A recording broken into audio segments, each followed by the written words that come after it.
Hello, everyone. Andy Jacob here with .com magazine. And on today's show, I'm very happy to welcome JD Perry. JD is the founder and the CEO of Moss Point Financial.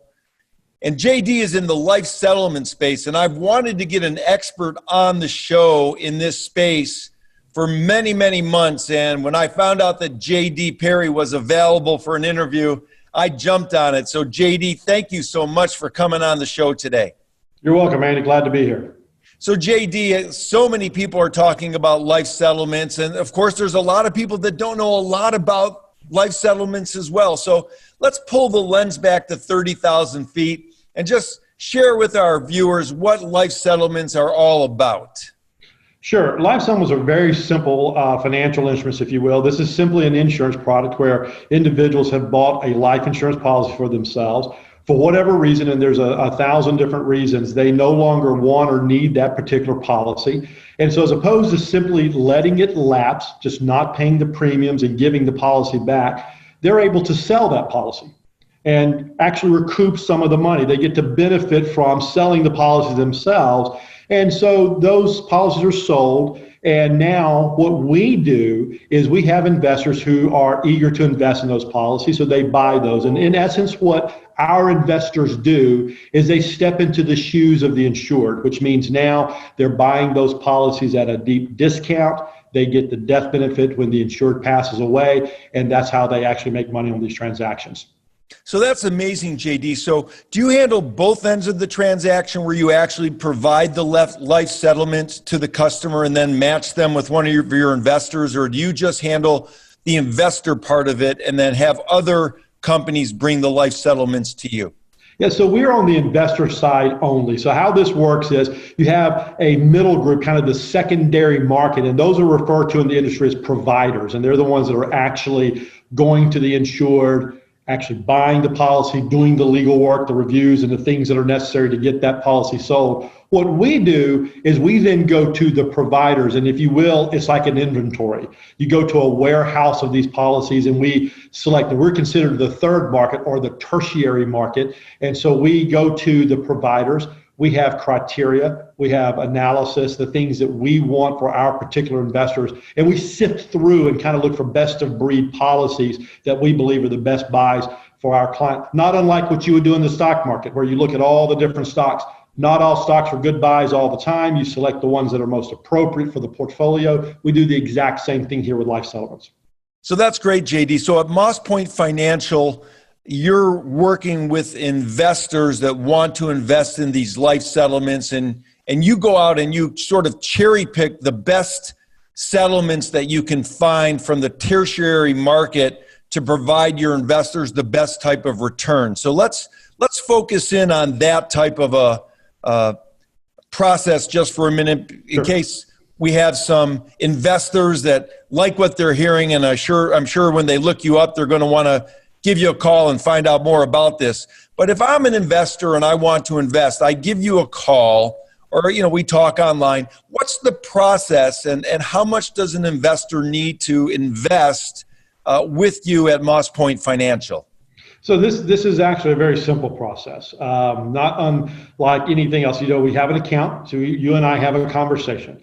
We talk about the pros, the cons, what it is that you need to do, and does this fit what you're wanting to do? You say, yeah, this is something I want to be in. Then like anything else, you will sign account documents. That opens an account here.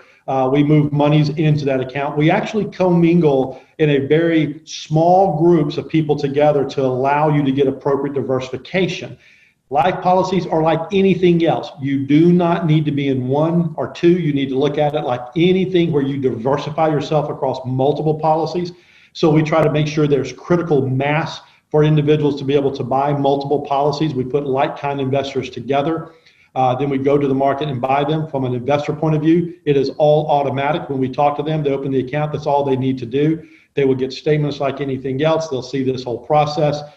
From a money point of view, to give you two answers to that if I could. If you really wanted to diversify appropriately into a laddered life settlement policy product, if you will, you really probably from an individual point of view need easily more than $1 million, upwards maybe $2.5 million to get an appropriate diversification. So that's why we squeeze multiple investors together, because here we can get you in for about $100,000, put you with others, and you get the benefit of all of you coming together, almost like a small private mutual fund of life settlements just for you and a select group of people.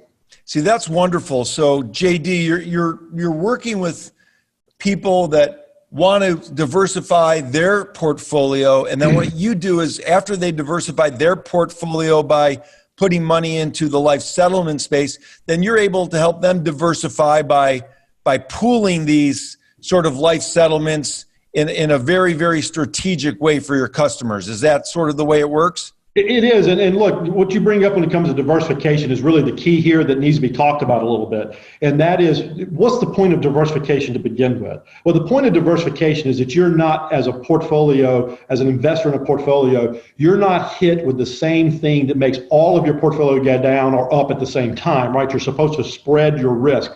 What we have seen in the last 25 years, more specifically in the last 15 years, is that we've had these tremendous systemic shocks.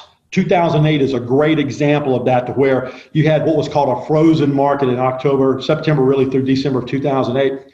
What we saw during that time period was that virtually all assets were going in the same direction. Diversification began to fail. We saw the same thing happen back in 2000. We saw the same thing happen back in 87. That quickly reverses itself. Don't get me wrong. Diversification is a good thing. Why life settlements are important to your portfolio is all of the things that happened, say in 2008, had zero effect on life settlements. They are not affected by the economy. They're not affected by interest rates. They're not affected by geopolitical events. They're not affected by bankruptcies. So all of these news events that you hear that's making the market go up and down, the pandemic, completely not affected by the pandemic whatsoever. So this brings what we call true diversification, and that is, it is not diversified against the portfolio. It's actually disconnected from the market. So at this point, what you find is this brings a real safety factor and a low volatility portion of your portfolio without sacrificing the return of the equity side. So it's a really nice marriage into a standard portfolio. Well, JD, that's really interesting. And I know that people hearing about this sort of investment protocol and investment opportunity for the first time are going to be very interested in this. When you speak with someone and they want to invest in you, or not in you, but in the Moss Point financial opportunity by, getting a portion or a whole piece of one of these life settlement opportunities, do you talk about sort of rate of return, or is that something that it depends on the particular portfolio? How does all that work? Well, it's both. We do talk about rates of return. It certainly is dependent on the portfolio. And the reason it's dependent on the portfolio is, like anything, you can kind of go up and down the time spectrum. So you can have life settlements that are short term, some that are intermediate term, some that are longer term. All of those would have different return characteristics. And so on the shorter term side, you're probably looking at something in the 11-12% target range. In the midterm, you're looking at around, say, 13 to 15%. If you go out very long term, you're at the 15+% target range on there. So that's why we say it's a very nice mix to offset the diversification of equities, because you don't sacrifice equity-like returns, but you negate the volatility quite a bit. Now, with that being said, historically, there's ways to increase that return. Our 10-year return here is in the low 20s at this point. So it's been a very, very strong return environment for the last 10 years. The next 5 to 10 years looks to be a little bit better, maybe a little bit stronger than we've seen in the past. Of course, can't guarantee that, don't know what the future holds, but certainly the life settlement area is bringing a significant opportunity for return with a very low volatility asset that's in the portfolio. It just really improves portfolios nicely. Well, that's an incredible return that you've been able to provide on average to your investors. And an investor is going to ask this question, I'm sure. They're going to say, listen, JD, I want to put in $250,000. I love what I'm hearing. I want to put it into this life settlement space. I haven't really put money into this space before. I love what I'm hearing about the investment. Obviously, JD, I like Moss Point, your background experience for doing this for over 20 years and having this amazing rate of return for the last 10 years is incredible. what happens to my principal? Is the principal always protected, or are there ways in this life settlement space where the principal actually can diminish or you can lose your principal?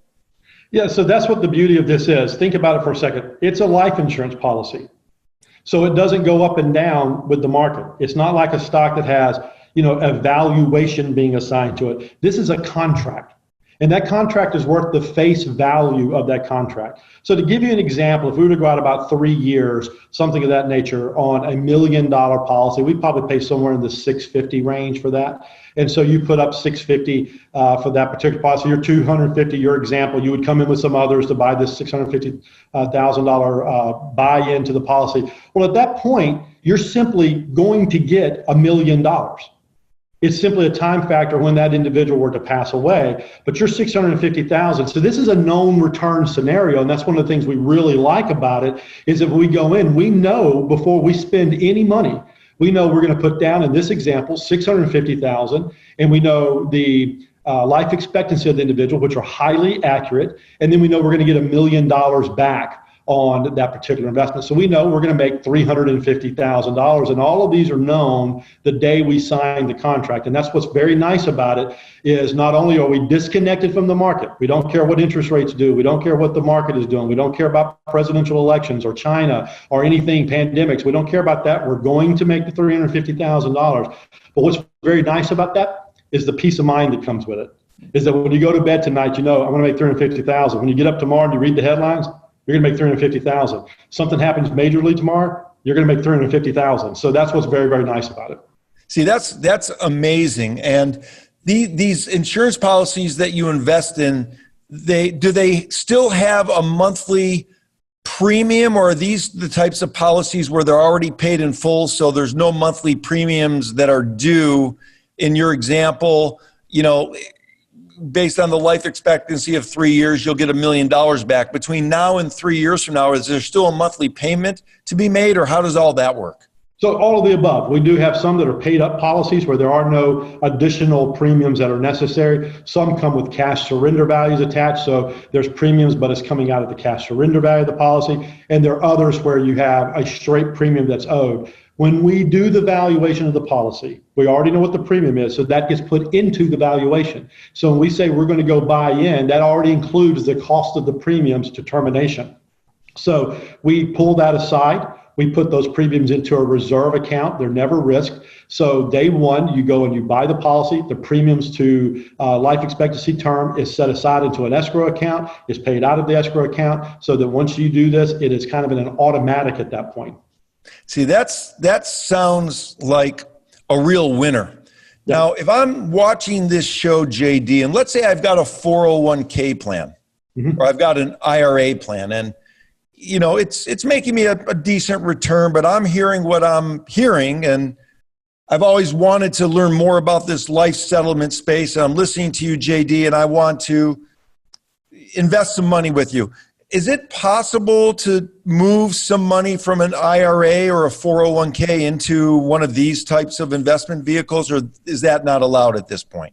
Yeah, so there are two answers to that. The IRA and 401k would be viewed very differently.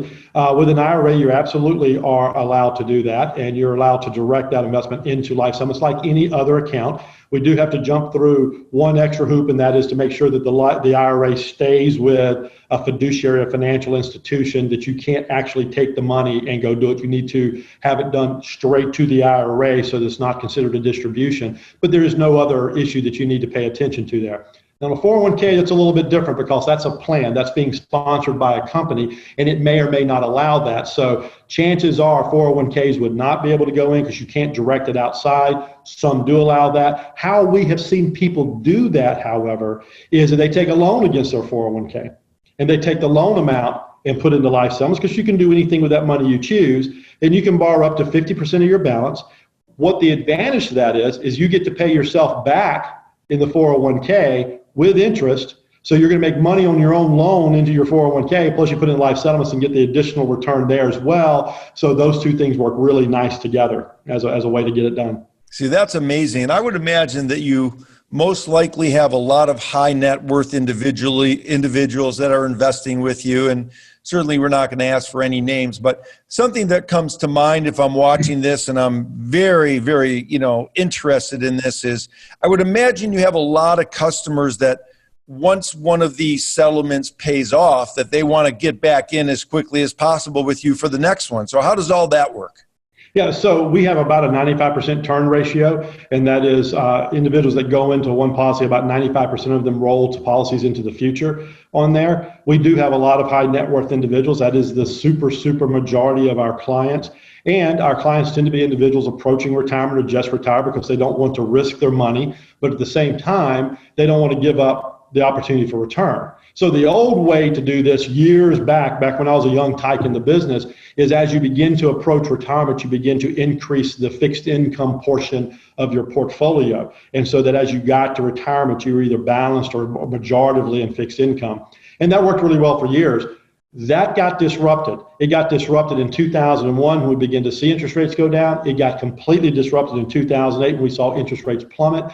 And this year we've seen interest rates hit zero and even go negative. So fixed income portions of portfolios at this point are really underperforming. And I will tell you that we are on record right now as saying that the 40-year bond bull market that started back in the early 1980s is completely over, and then we're getting ready to go into a bear market for the next 25 years. So fixed income portfolios are going to underperform significantly going forward. So what are you going to do to drive down the risk of monies that you no longer need to risk because you're moving into retirement, you're not going to have active income? Life settlements is the way to do that. It gives the same characteristics as a fixed income side, but gives you the return potential of a stock portfolio.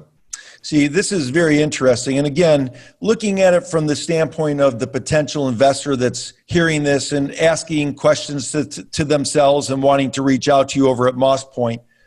So what I'm thinking to myself is I see these TV commercials and they talk about the life settlements. There's another thing that I've heard, this word viatical. And I'm not exactly sure what that is, but I'm talking to the experts. So why don't you fill us in on what that's all about? So one of the key components of this entire business is life expectancy. That is what drives the life insurance business. So if you're MetLife, New York Life, any of the large, insurance companies, they really pay attention because this is how they manage their business, right? And so they've honed in on life expectancies. They get actuaries to do that. They're very, very good at what they do. They're very good at figuring this out. Insurance companies are very, very good at looking at the life expectancies on this. So when we begin to buy these, that becomes a major analysis point for us. Is the life expectancy of this, because it's the term that affects the valuation, it affects how long you're going to be exposed to this. And so the term of life expectancy falls into a couple of categories. What you've just mentioned in terms of viaticals is simply a life settlement, if you will, that has a life expectancy of 2 years or less. And we call it off the curve life expectancy. What we mean by that is you've seen the mortality curve, which is if you're 50 years old, you got roughly this many years on the mortality table. If you're 60, this many years. And that kind of makes a curve as you begin to see your number of expected years to go down. So that curve is normal, right? That's the normal curve. Well, what we're saying here is that you now have a 2-year expectancy that is not on that curve. It's not like you're 76 who's expected to live at 78. We're talking about someone who's 50 years old or 48 years old who has a 2-year life expectancy based on health concerns. Those are called viaticals. So it's still a life settlement. It still operates exactly the same way, goes into the account the same way, you hold it the same way, you make money the same way. It's just a way to say it's a 2-year or less life expectancy. Okay, that's very interesting. Now, I would imagine, obviously, anyone listening to you on the show today knows that you're an expert in life settlements and has a very, very keen knowledge base and the background and experience necessary to have people come talk to you and invest in this life settlement program.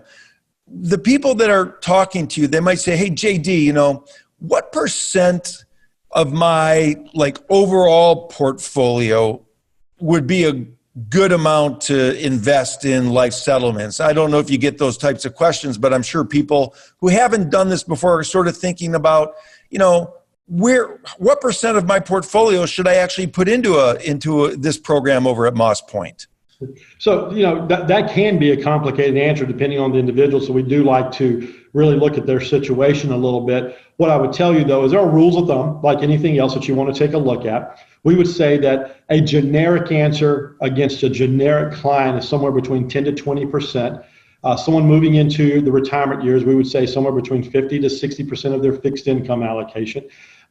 Given the fact that these are contracts that are known returns, that really have very little risk associated with them, you can overweight your portfolio with these nicely. We normally wouldn't want to overweight for two reasons, diversification being one, number two being return. Here, because we have disconnected asset class, not exposed to the things we talked about, economy, interest rates, geopolitical events, things of that nature, it gives you the opportunity to do a little bit of an overweight here.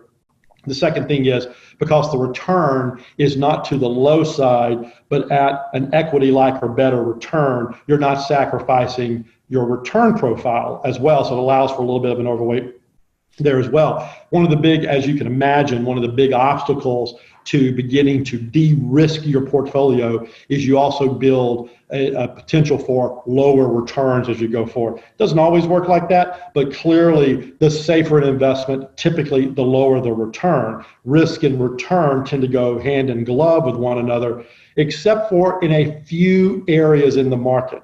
Now remember, Andy, when we say the market, I will tell you, most investors hear stock market. That's what they hear. And every now and then you hear the market or the bond market, and that's where you hear this bias, the market being stocks, and if you want another one, you say bond market, but that's not the case.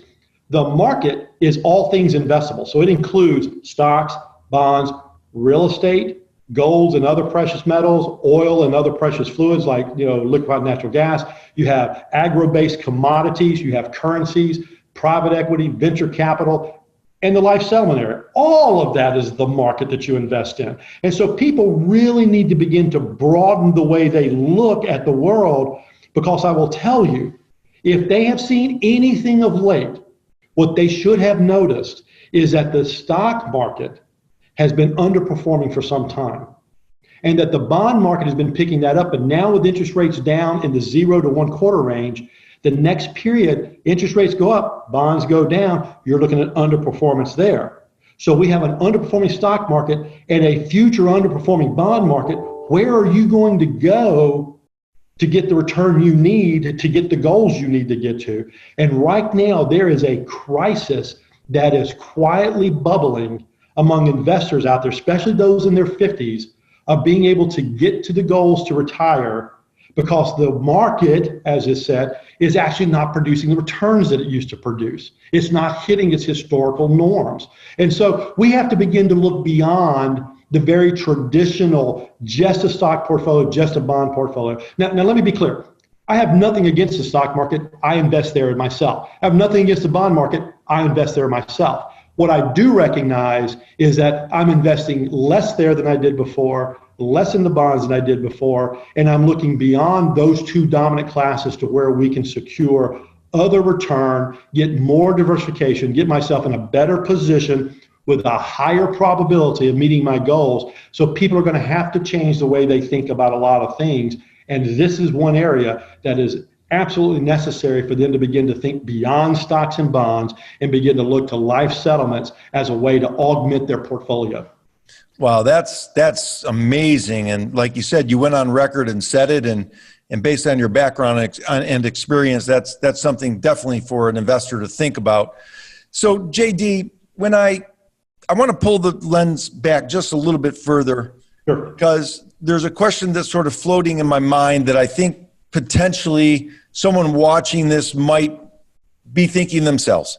And when I invest with you, when I give you the money at Moss Point, do I get my rate of return monthly or yearly, or do I have to wait until, the life settlement policy or the insurance policy of the person where he passes away? How does that work?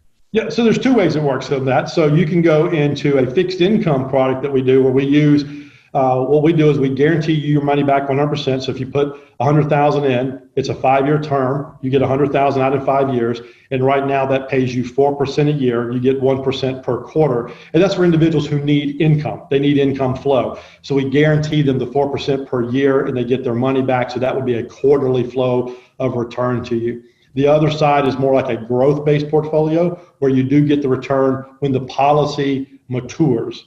So using our example from earlier, the $650 and $1 million, $650 paid in, $1 million coming out, you would make that return when it got paid out. However, with that being said, some folks have life events happen in the interim period. And so they're like, hey, I need to be able to get out at that point. This is not as liquid as the stock market. So that's one of the advantages of the stock market is you can go over, click a button, and you're out right now. And that's a great thing. It's why you have to have stocks in your portfolio as well as these other asset classes. But with us, we don't have a place to go click and just sell it. We tend to resell that into the market. So it could take us a couple of weeks to get that completed. But if we were to do that, then we simply kind of firm you up on what you've earned during your period so you get the return when you were to liquidate out at that particular point. What we also do is we don't put all of these in and have them, the life expectancies kind of in the same time frame. We ladder them out. So there's some that are set to mature in a year to 15 months, some at 2, some at 3, some at 4, depending on how long the client wants to be exposed. If someone says, hey, look, I don't need the money for 5 years, then we'd get some 1-year paper, 2-year paper, 3-year paper, and so forth, and ladder it through. And as something matured, if they said we don't need the money, then we go to the end of the line. And so now the 5-year stuff may be 3 years out. So the things that just matured, they go back out 5 years, and you keep kind of doing this kind of cycle back and forth, and it keeps good, fresh flow into the portfolio. That way, if they come along and say, hey, I know I told you 5 years, we're only 18 or 19 months into it, I do need a little bit of that back. Well, we probably will have had a policy mature at that point, and they'll have ready cash available to them. We are, at our heart, asset managers. I was raised in the institutional asset management business, running a mutual fund, running large institutional portfolios, running traditional stock portfolios, ran a hedge fund for about 10 years doing currency funds. So I've had experience across a lot of these particular areas, and that paints the way we look at life settlements. So we look at life settlements much like an institutional portfolio of making sure that the clients are well diversified, they have availability of cash, they have the ability to move in and out, because life happens to investors all the time and they need to access money. So we take all that we've learned from all the other things that we've done and we bring it to the life settlement area. That's a little bit different, Andy, because a lot of folks just simply drop a policy into a person's portfolio or 2 policies in their portfolio, and we don't do that. We run this in a very institutional way, even though we're delivering it to retail investors as well. That's very interesting, and that is exactly why Moss Point has become such a success. And JD, you're one of the leaders in this field. When we talk about sort of geographical constraints, if someone's watching this show overseas and they want to do something in life settlements, can they invest into the life settlement program that you offer? Or do you have to be a U.S. citizen? No, you absolutely can do it from overseas. In fact, this is a huge asset class in Europe. If you go to Europe, this is a mainstay asset class. So you would be actually hard pressed in some of the institutions in Europe to find that life settlements aren't used. And by the way, here's something that most people don't know. They say, well, look, I've never heard of it. I don't know if I want to invest in it. If you're investing in the S&P 500, you are investing in life settlements, because 90% of S&P 500 companies have their capital in life settlements. Wow, that is a lot of their money. And so this is one of those scenarios where companies will take excess capital that they want to generate a kind of set return. They're not looking at, you think about it, if you're a large company, you're already exposed to the market, you're exposed to geopolitical events. I mean, I can't imagine, say Apple or General Electric or Google, who they're global at that point, how they manage the risk of that company. It's a very complicated company to run. It looks like it's not, but believe me, those are very skilled CEOs, very skilled executive teams that are managing and wrestling every day to keep those things managing, bobbing and weaving all the risk. Go to life settlements, that gives them a place to park money, get a good return, and not have to duplicate risk. They just spend a whole lot of time trying to avoid. And so when we come along as investors and invest into the S&P 500 companies, part of that company's value is already pent up in life settlements. It has been a mainstay among large companies and institutions, banking institutions, large private equity funds for decades and decades and decades. Remember, this business is not new. It started in the 1930s. And so we're approaching the 100-year anniversary, not very long from now, the 100-year anniversary of this particular asset class. It's just of late, the last 20 years, it's become much, much more popular because of the increased volatility we're seeing in the markets. So markets were not nearly as volatile in the 50s and 60s and 70s. We saw stock market volatility beginning to creep into the 80s. We saw major interest rate moves in the 80s. We saw that continue through the 90s, although the 90s was a spectacular decade to be in the stock market.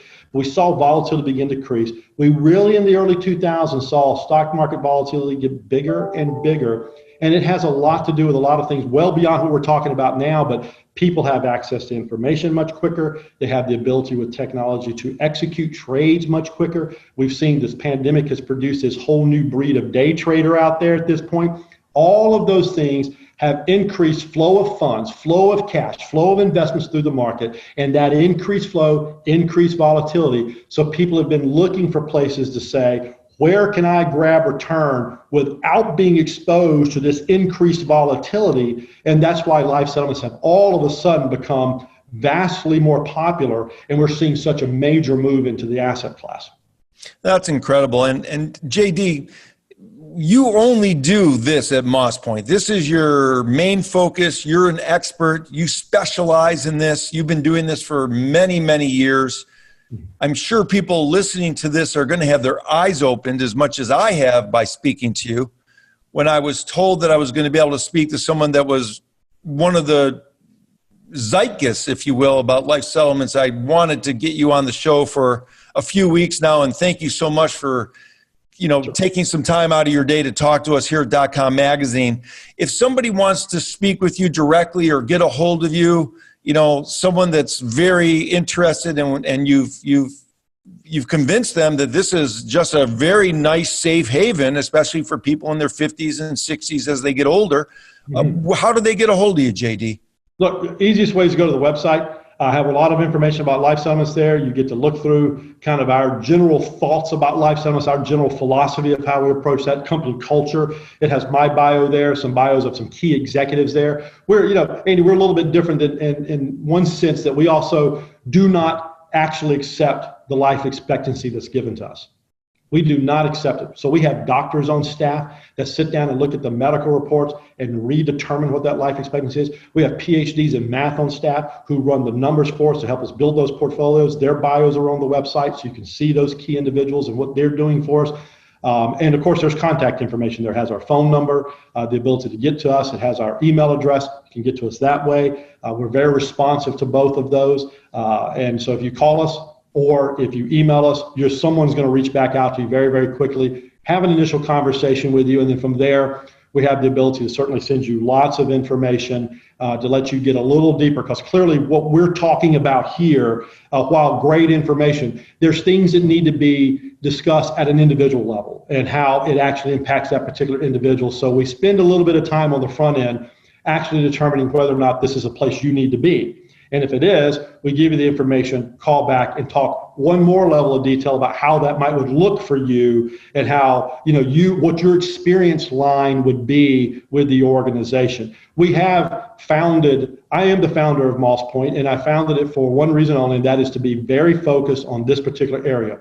So I had a hedge fund. I was a senior investment officer and president of a hedge fund. We won the 2015 Hedge Fund of the Year. What's very interesting to everybody is in 2015, when we won Hedge Fund of the Year, returns were incredible. We turned right around 90 days later and began to close that fund. And we did it for one reason. It's because we saw what the future looked like it was holding, which was increased volatility with decreased returns. That is exactly the opposite of what we want to do. And so when we sat down, I sat down with my team. We had blank legal pads, and our charge was this. Guys, we have increased volatility. We've got the potential for underperforming returns. We cannot expose our clients to that. It's exactly the opposite of what we want to do.